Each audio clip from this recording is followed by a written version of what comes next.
I think we should all be less dependent on external validation. Do you agree? Yes. That felt amazing.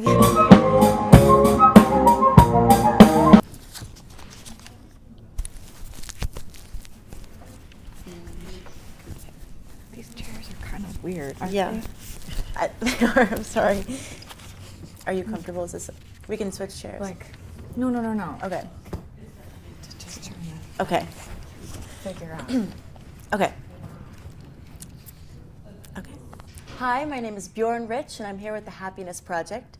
Today we are talking with Zoe Chance, a School of Management professor and best-selling author of Influence is Your Superpower, The Science of Winning Hearts, Sparking Change, and Making Good Things Happen. What would your superpower be? Probably influence.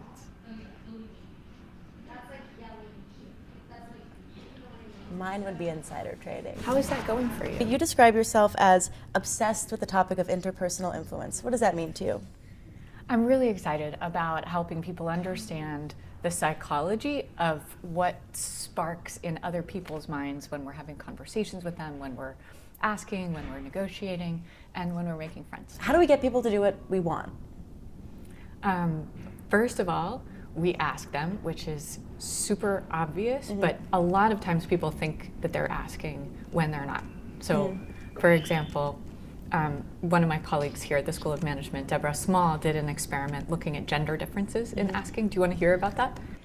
I mean, you can talk about it if you want, but like, I don't know how to ask. I don't know how to ask if I want to hear about it. I do.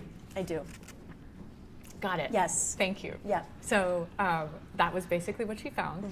You taught in your course that no is a complete sentence. So my next question is, no?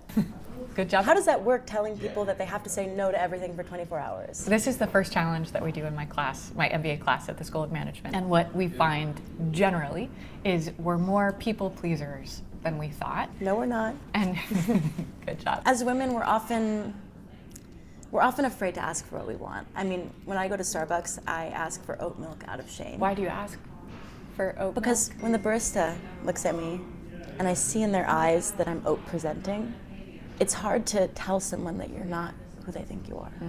What makes you oat presenting? Well, just my general mode of comportment. No one thinks I'm going to go ahead and ask for half and half. But in my heart, Zoe, I want half and half.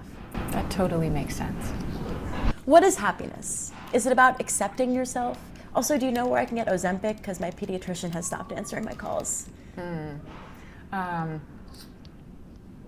So whether Ozempic would make you happy would be a really interesting topic to research, and it would require a lot of NSF funding, and so somebody who's good with grant funding, you know, if you want to collaborate, I think it would be a great topic to study. Do you know any grants I could apply for? Maybe that you could help me get. So there are lots of grants that would be open to you.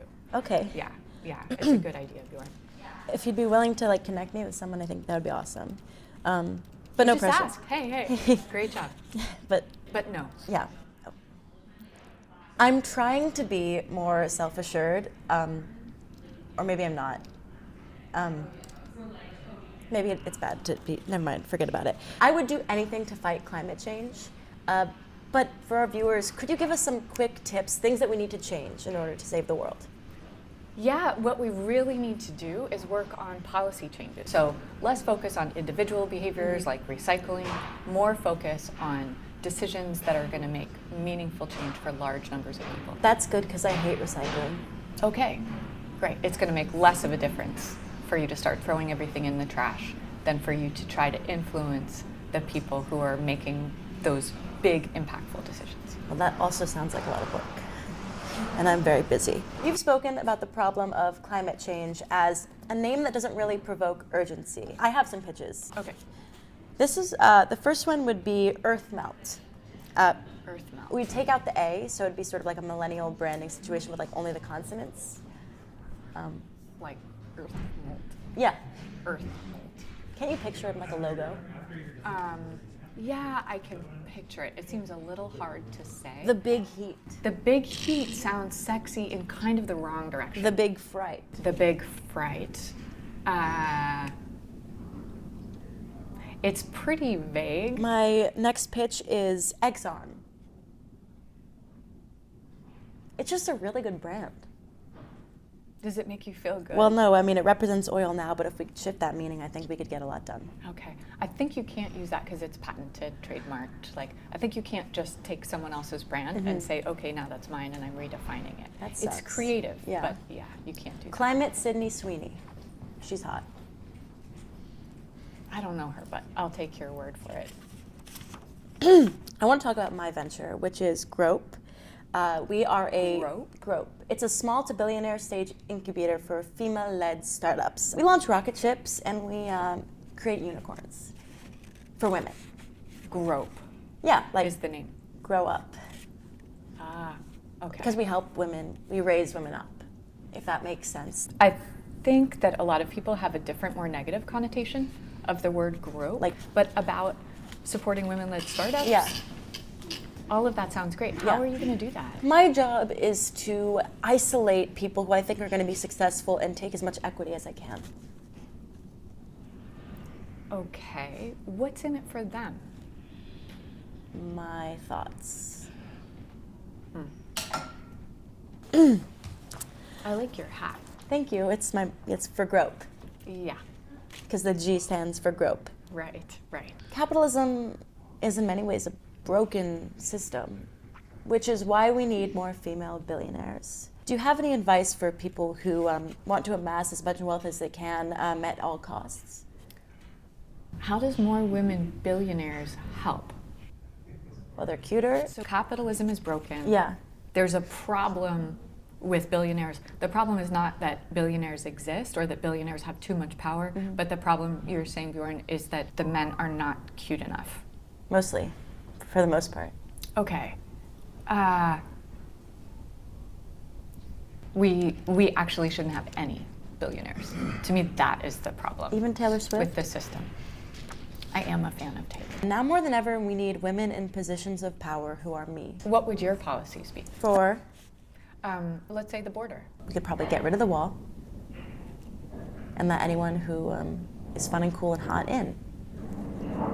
Okay, I think that's a really Good idea.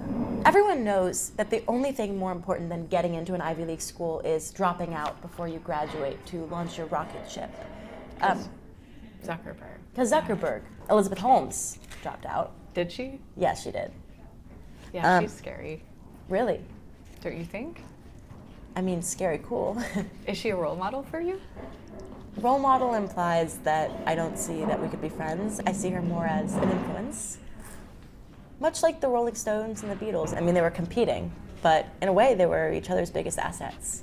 Okay, Bjorn, I would advise you not to tell people that you feel this way. Tiny blood. It's a great idea. Tiny blood? Tiny amounts of blood and you can solve every problem. Except that she couldn't. Yet. But she told people that she could. When and Biden was ran for president, already. did he know he could be president?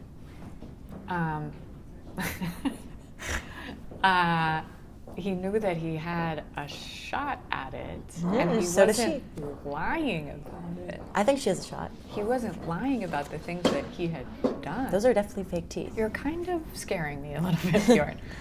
But yeah. I get that a lot. I am actually the first person in my family to go to college after my parents who met at Yale. And because of that, they kind of think that it's like, get a venture and get out. Okay, so you're going to please your parents by dropping out. Well, I'm trying, but I can't find a rocket ship. Except, I have a few pitches. And really give it to me straight. Are you sure?